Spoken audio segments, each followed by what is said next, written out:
The whiskey glass shattered against the wall, amber liquid streaking down the faded wallpaper like tears. I stood frozen, my pulse hammering in my ears, as Elena's voice cut through the haze. I married you because real men weren't available. Her words hung in the air, sharp and cold, slicing through 6 years of what I thought was love. The room smelled of burnt toast and betrayal, the remnants of our half-eaten dinner still on the table. Her phone lay there too, its screen glowing with a text from him. A name I didn't know but now couldn't forget, Marcus. I'd sensed it for months. The late-night work calls she took in the garage, her voice low and laughing. The way her eyes darted away when I asked about her day, her answers clipped vague. I'd chalked it up to stress, her promotion at the law firm, the long hours. I told myself I was paranoid, that love doesn't curdle without reason. But tonight, when she left her phone unlocked on the counter, the truth clawed its way out. A single message. Can't wait to see you tomorrow, babe. My chest tightened, a fist squeezing my heart until I couldn't breathe. Why? My voice cracked, raw and unsteady. I hated how small it sounded. Why him? Why not just tell me? Elena leaned against the kitchen counter, her arms crossed, her dark hair falling over one shoulder like a curtain hiding her shame. You wouldn't understand, Tom. You're safe. Predictable. Marcus, he's different. He sees me. Her words were a blade, twisting deeper with every syllable. Safe. Predictable. I'd spent years building a life for us, saving for a house, planning quiet weekends by the lake, cooking her favorite pasta when she worked late.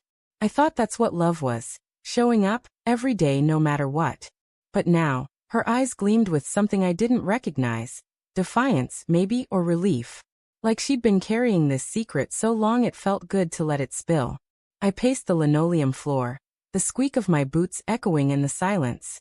The kitchen clock ticked, relentless, counting down the seconds of our unraveling. How long?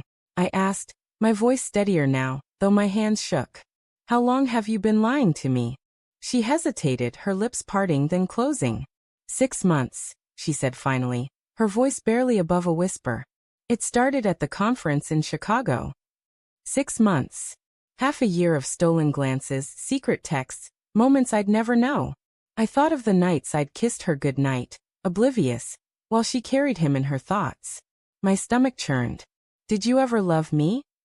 The question slipped out before I could stop it, desperate and pathetic.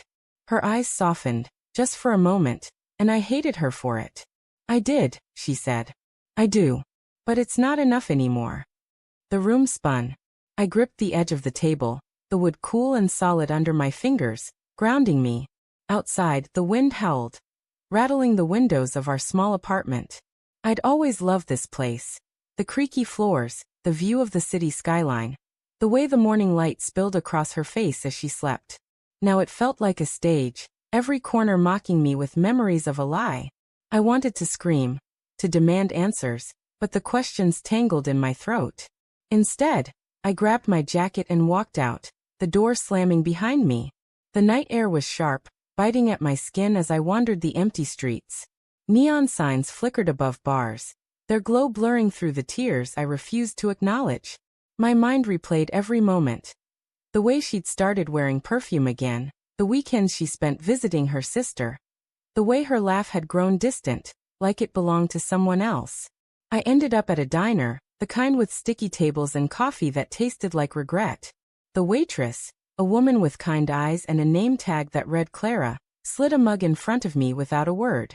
Her hands were weathered, her smile soft, like she'd seen men like me before, broken, staring into the abyss of a life upended.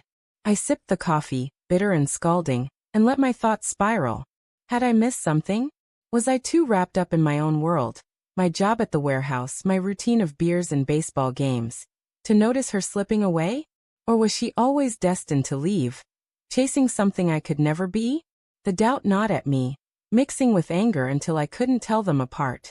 My phone buzzed. A text from Elena. I'm sorry. Can we talk? I stared at it, my thumb hovering over the screen. Part of me wanted to run back, to beg her to choose me. Another part wanted to erase her from my life, to burn every memory we'd built. I typed no and hit send, my heart pounding with the finality of it. Days bled into weeks. I moved out, crashing on a friend's couch, surrounded by takeout boxes and my own silence. Elena's things stayed in the apartment. Her books, her scarves, her half-used bottle of lavender shampoo. I couldn't face them. Instead, I threw myself into work, lifting crates until my muscles ached, trying to outrun the ache in my chest. Then I met Clara again. Not the waitress, but someone new, a woman at the community center where I started volunteering to fill the empty hours. She was a painter, her hands always flecked with color, her laugh warm like summer rain. She listened when I talked, not just to my words but to the spaces between them. She saw the cracks in me and didn't flinch. One night, over cheap wine and a canvas streaked with blues and golds, she said, "You're enough, Tom. You always were." Her words hit me harder than Elena's ever had. They weren't a confession or a betrayal. They were a truth I'd forgotten. I wasn't perfect, but I was real. And that was more than Elena had ever wanted. Months later, I heard Elena and Marcus had split. A mutual friend mentioned it in passing, expecting me to care. I didn't. I was in a new apartment by then, small but mine, with Clara's paintings on the walls and her laughter in the air.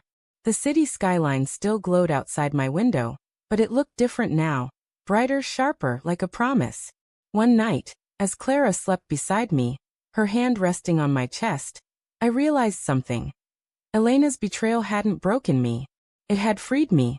I'd spent years trying to be her version of enough, but now I was building something better. Something true. And as the city hummed outside, I closed my eyes, finally at peace with the man I'd always been.